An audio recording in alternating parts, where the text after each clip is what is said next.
Oh,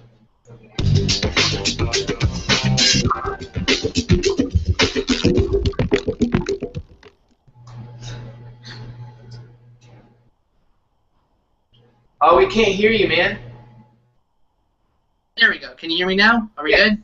Awesome. See, I told you technology was going to hate me today. It's always been that way. I think it's just Thursdays, or it's not Thursday, it's Wednesday. But anyway, hello. Welcome to Way Too Indie's Music Hangout. This is another special for our Free Press Summerfest this entire week that we've been doing.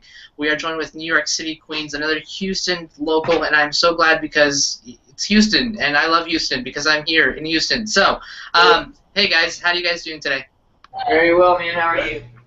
Doing good, doing good. I'm enjoying the welcome break from all the rain that we've been getting. So it's quite nice outside, and I wish I was outside rather than here. But that's okay. Why don't you guys go ahead and start and introduce yourselves, and then tell us a little bit about New York City Queens. Go ahead, Isaac. I'm Isaac. I play the drums. I'm John. I sing and play guitar. I'm Kitty, and I play the guitar and the synthesizer, and I sing. I'm Tom, and I play guitar. Go, get on there. Get in there. I'm Danny, and I play bass mostly and guitar.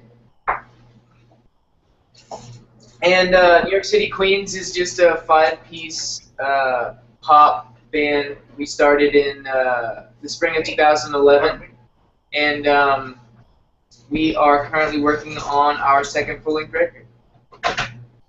Awesome. So you guys are playing free. Actually, before we get to Free Press Summerfest, can you tell us about how you got started in music individually? Was it something you guys did growing up, or was it something you found later on in life? Just about how you got started and your inspiration for being in music. Well, it's different for every one of us. But I started playing music when I was in like 9th grade. I started just like fooling around with friends and started playing bass. And then progressed from there into like wanting to write songs and stuff like that, and then just kind of never stopped, and then here we are, you know. Go ahead. I've been playing the drums since I was in 4th grade. I got a drum kit when I was in 5th grade, and it's just kind of been going since then. I've played in bands like jazz bands and started rock bands when I was in high school and early college, and then I found New York City Queens a few years ago. So. I started playing guitar about 8th, 9th grade. My dad got me into music at a really young age. He showed me a bunch of classic rock. And over the years, when I was in middle school, I actually played saxophone. And I really wanted to play guitar, so my dad bought me a guitar, and I've been playing ever since. So I got into it at a young age.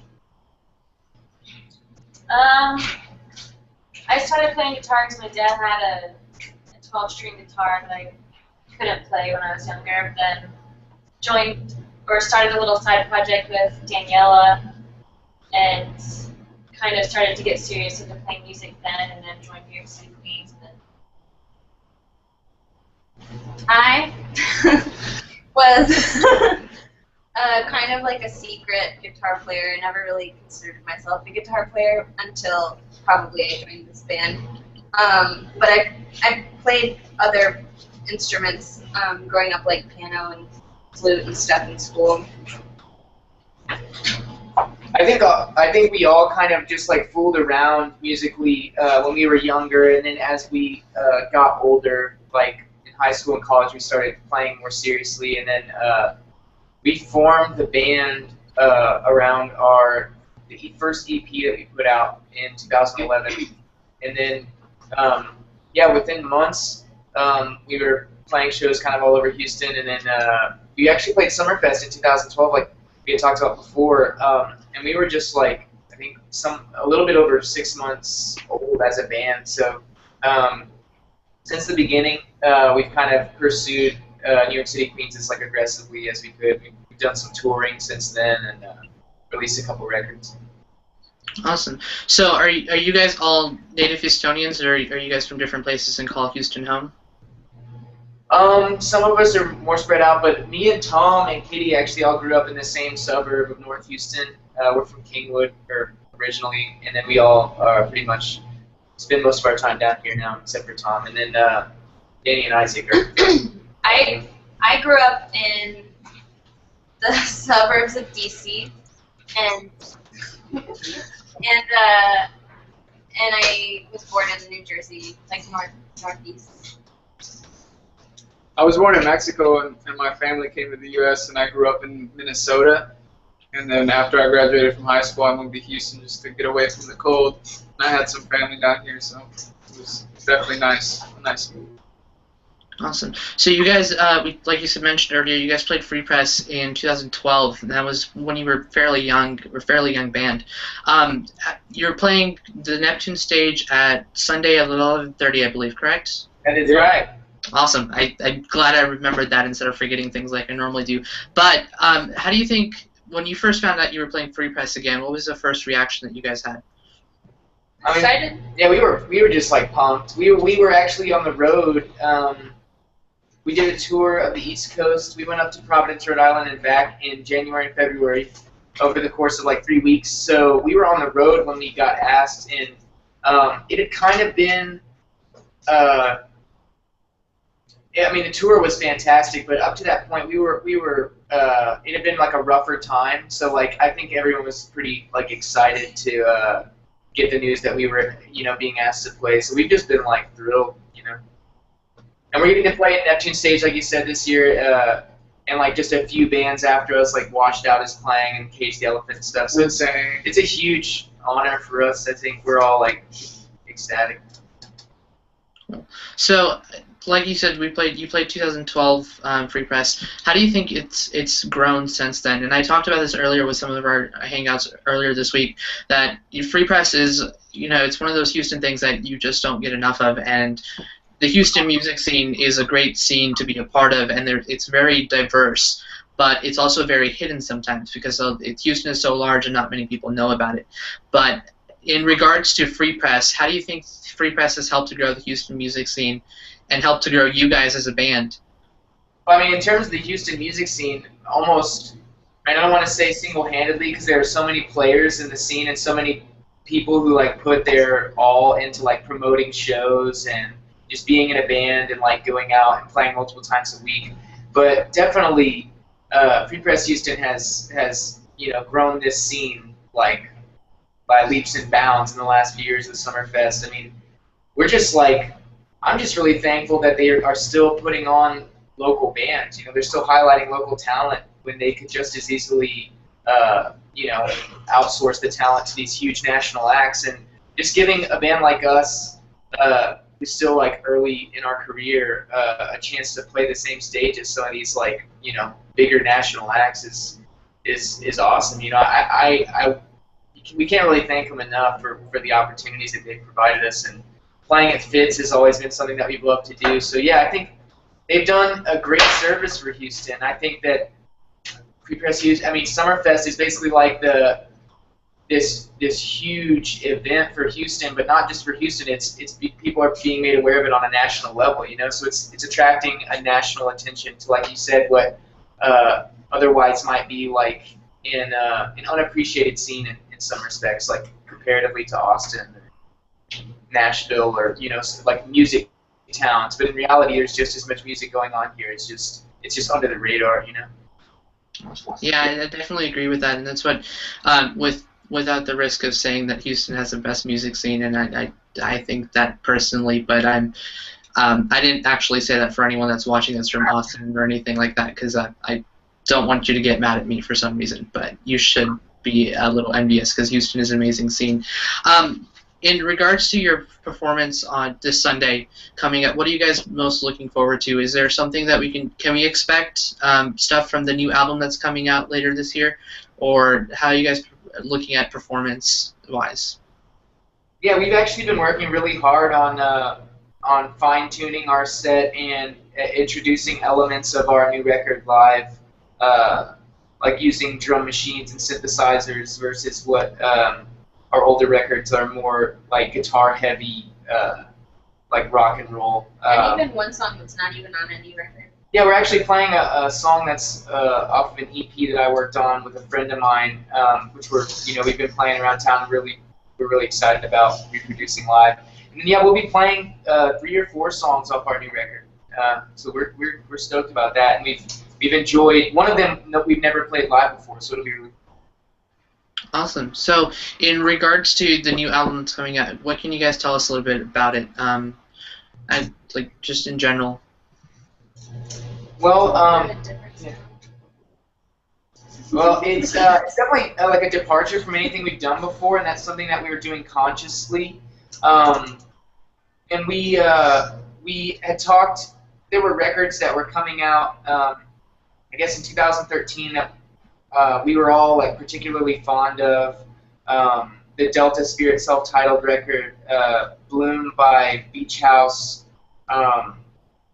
King of Limbs, I think, came out maybe in 2012 or before that. But these are some records that I think kind of all struck a chord with us. We all kind of agreed that that was a really interesting, and these are 3 completely different records, but we took elements, I think, of each one of those bands and kind of decided that we would push our sound more toward using drum machines and synthesizers to kind of express musically something just completely different than we've ever done before. It was just a conscious decision on our part to say, like, well, maybe if we use drum machines and synthesizers and more sparse arrangements instead of so heavy, like we have 3 guitar players in our band, so we are all constantly trying to figure out how to make that work and how to each play off of each other without like playing over each other.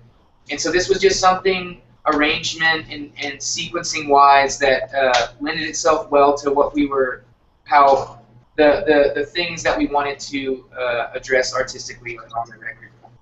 It was definitely like way different than anything we've ever done before, which I'm like super excited about. I feel like with our last record we got a ton of great reception like locally and from press, and I feel like this record is better than anything we've ever done before. So I'm thrilled to like see how it goes over, you know.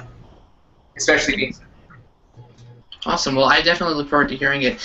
In regards to putting you talked about the process and using different sounds and using different types of equipment to put this together. So, what were some of the difficulties you had in using, using or creating that different sound that you wanted to create? Well, I mean, like, I'm a complete novice with synthesis, so I bought my first analog synthesizer to make this record. And that was definitely one of the biggest challenges, was just kind of understanding the machine and making it work for me instead of the other way around, like really figuring out how to make a sound. Because essentially with these machines, you're creating something that's completely original, and you can work off of user patches, like defined patches that the creator of this machine made, but ideally you're really taking what they had and you hone it to something that's completely unique to you. And that's kind of something that's really cool about synthesizers. You can kind of just do anything versus be limited by the sound of an instrument like out of a box. So that was definitely a challenge for us too. Yeah. We also did like we took a lot of the guitar parts that were written and recorded, and John did a lot of stuff to those guitar parts editing-wise, and we got a lot of the guitars to sound like synthesizers, and that's something him and I talked about we really wanted to do, because we wanted to like kind of erase the fine line between guitars and synthesizers, so when you're listening to it, you don't really sit there and think, oh, that's a guitar or that's a synthesizer. It just sounds good for the song. And there are some guitar parts that I played and recorded and then heard them back later and almost forgot that was me. So, yeah, I think that's actually such a good point. Like, that's something that we definitely stressed, was like, even the parts, there are songs that are really guitar heavy, but we did things to the guitars that are just completely like, they're just very unusual in terms of production and stuff like that. Like, we would sequence whole guitar parts and make them very like mechanical, but everything was played, by a person like in a room, and nothing's copied or pasted. It's just basically sequenced like very heavily to sound like a machine or processed, like using like based on one of the guitar tracks. This is something that we did a few times. Was we would double track guitars. We would record one guitar and then layer it with the second guitar at the same part, and then pitch correct one like heavily to make it sound almost vocoded. And then we would get like a synthesizer-esque tone and it's awesome because yeah, I've shown records to friends and family and stuff, and they are saying like, where are the guitars? And there's actually guitars all over the record, but it's just there's that was something that we wanted to do, is really to kind of just make a sonic record, and rather than being kind of put into a box that we have 3 guitar players, a bass player, and a drummer, it's like, let's just do whatever we want and make it sound and full without necessarily being confined to those instruments. Cool. So that's definitely a unique process, and like I said, I look forward to hearing it. I'm sure a lot of people do too. Touching back to Free Press and doing live performances, can you tell us what the favorite parts are for you guys for each, doing a live performance?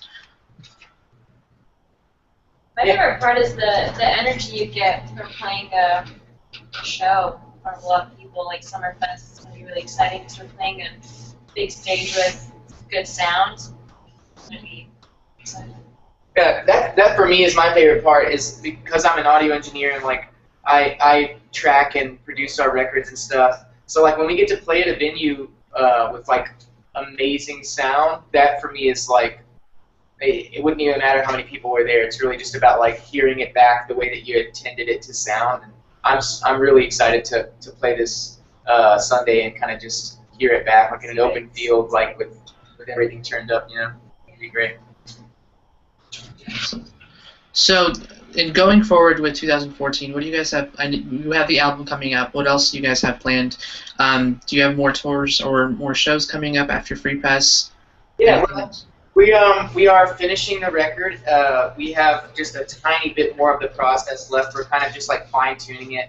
We want it to be like the best it can possibly be, so we're taking our time with it. But as soon as that's done, we will be booking for the fall of 14, and that's when we're thinking that we'll put the record out.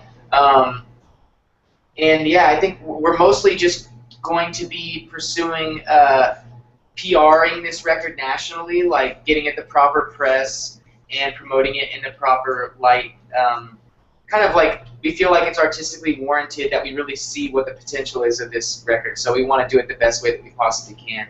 So to pursue like management, booking, and PR for the record, and then tour pretty extensively off of it for the following few months after the record's released. Awesome. Yeah, we'll be touring at the end of the year. Awesome. Well, I look forward to doing that. I hope I get to come to one of your shows, and hopefully, I know you'll probably be in Houston, so definitely I will be able to. Going back to the album a little bit, what were some of your influences in this new album? And you talked briefly about them when I asked you about the process and how you guys were putting it together, but were there certain things that influenced you more than others, and what were there certain inspirations that came to you while in the process of making it? Yeah, I think the biggest inspiration for me sonically when making the record, for me, like I got into Radiohead when I heard Kid A, and a lot of people I think are more fond of OK Computer, or that's just the record that kind of like got them into Radiohead. But I first got into Radiohead hearing songs like Everything in Its Right Place, and just like I just think they're just the most like haunting, like amazing songs. And they still sound like they're from the future, even though this record is obviously dated now. And that's something that, like, to me, Radiohead is a band that's like 10 years ahead. Where like Tom York seems like, to me, he's like 10 years ahead. He's like he's coming back in time to like give us these records.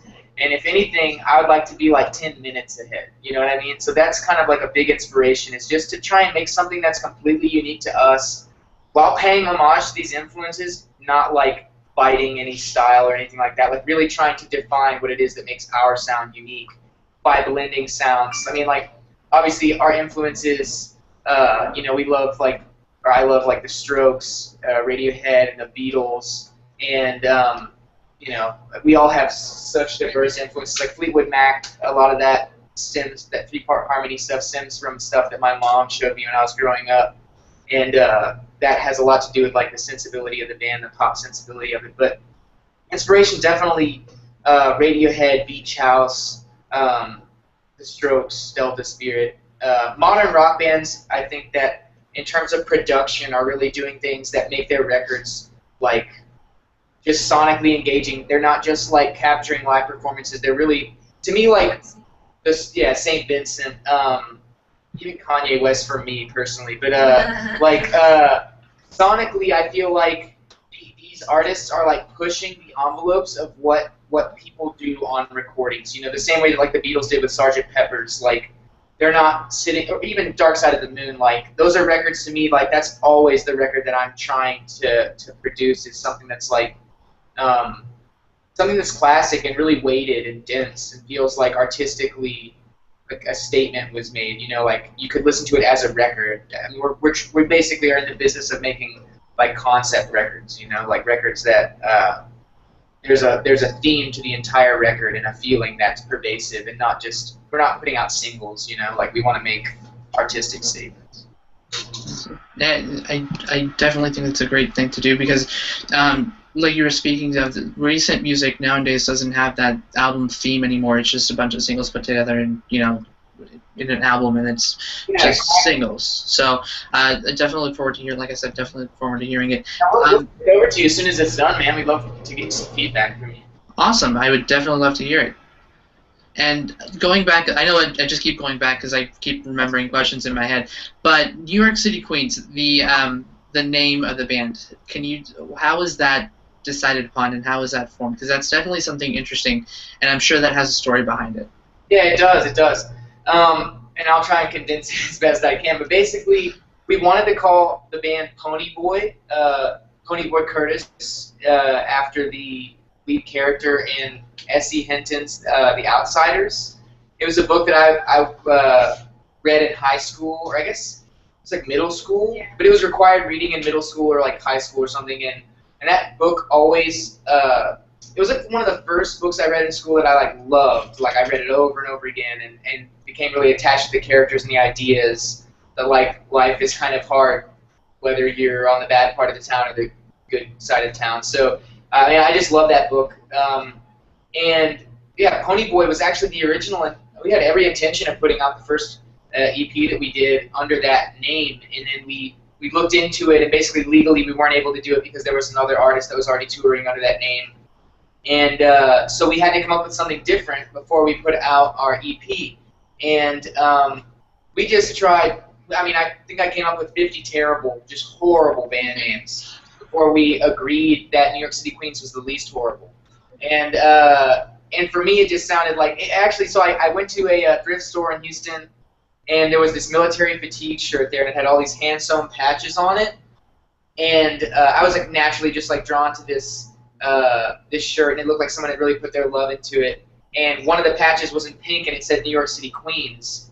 And I thought, like, man, how interesting. Like, either this person was just like really proud of like the borough or the city that they are from, or I thought how interesting would it be if this is actually like a transgender, like a cross-dresser, like literally just wearing this patch, like put it on there themselves and just kind of saying like, you know, being really proud of it, you know. And I thought either way was really cool, and it just kind of sounded like clique-ish or something, like gang-ish, which is kind of the same feeling as Pony Boy. So yeah, I just saw it in my dirty clothes hamper one day, and it was like, you know, that's what we'll do. You know, what about New York City Queens? And everyone was like, yeah, I don't hate it. And it's like, okay, good. Awesome. That's definitely a story. I knew there was going to be something behind that, so that's an interesting story for sure. So talking, I know you mentioned touring in the future and all this stuff. In touring and doing live performances, do you guys prefer doing more intimate shows where you have a smaller space or larger festival spaces? I think we play smaller spaces often, and we're actually pretty good in a small room. I guess that's like where we're really comfortable. I mean, I love playing regardless. You know, like when we play Fits and we're able to pack out upstairs, like there's no better feeling in the world, I feel like. So, and at Summerfest, I mean, I love these kind of things. I always have. So for me, I think it goes either way. But I mean, I think that we excel in bigger venues or just better sounding venues because our sound is so, especially now, it's just very like, it's very dense. Like we have drum machines, live drums, both playing at the same time with synthesizer and backing tracks and 3 guitar players and a bass player.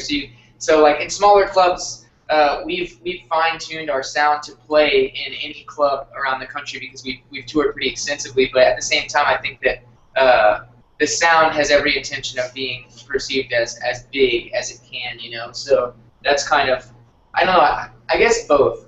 I love both. So just playing in general, then.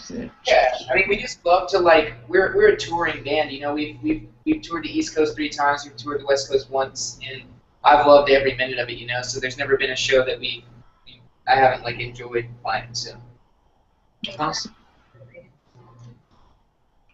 So, like I said, you guys would be playing the Neptune stage Sunday at 11:30.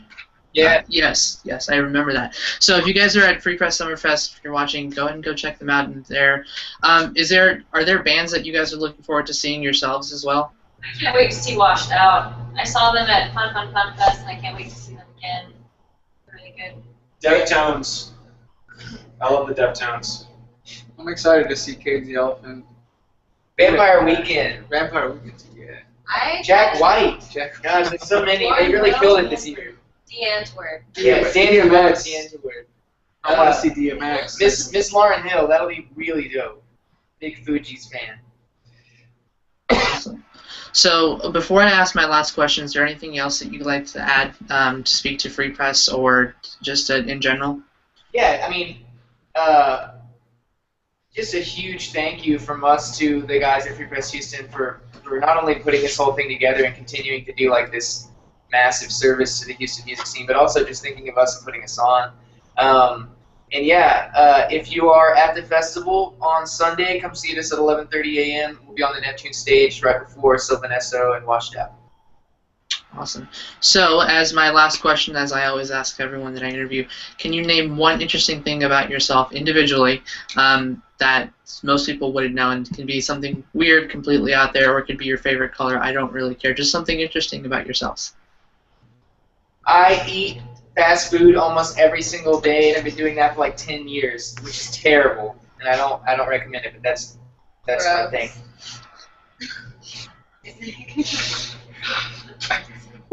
I'm really entertained by good commercials. Oh, I used to be I love figure tacos. skater. Everyone weird. Say it louder. That was like nothing. What? I used to be a competitive figure skater.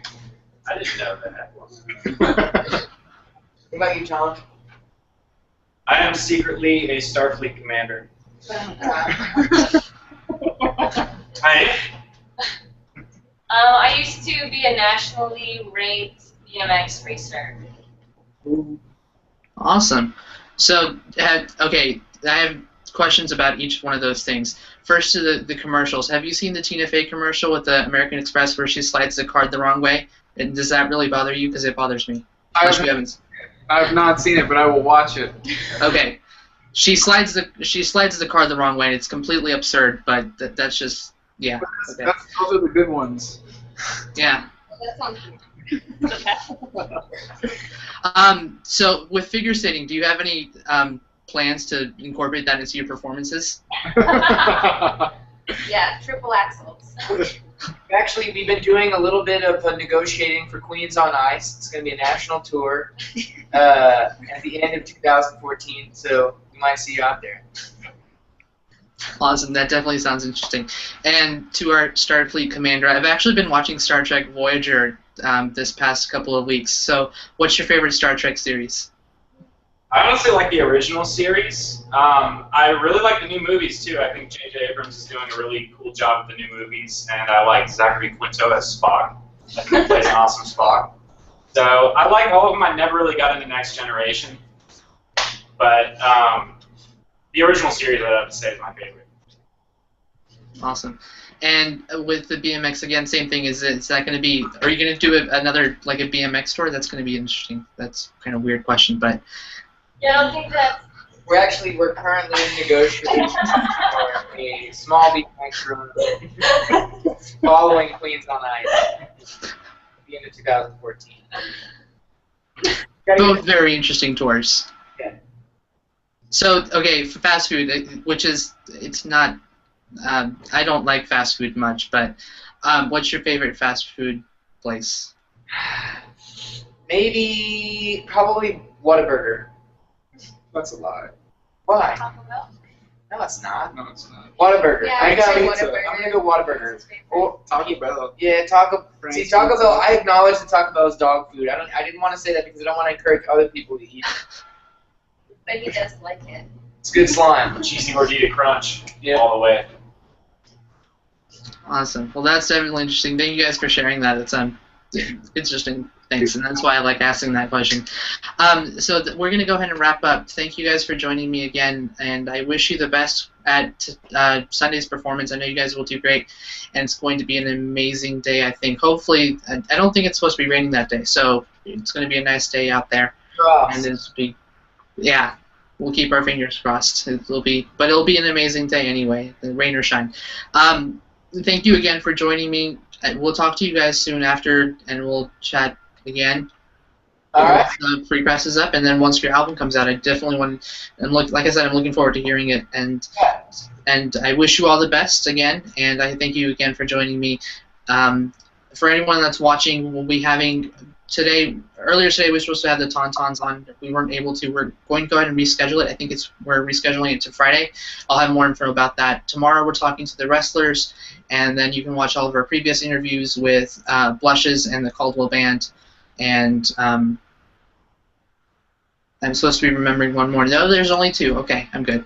But those are also up on the website, so you guys can check those out. And I'll leave a link in the description and all that other stuff.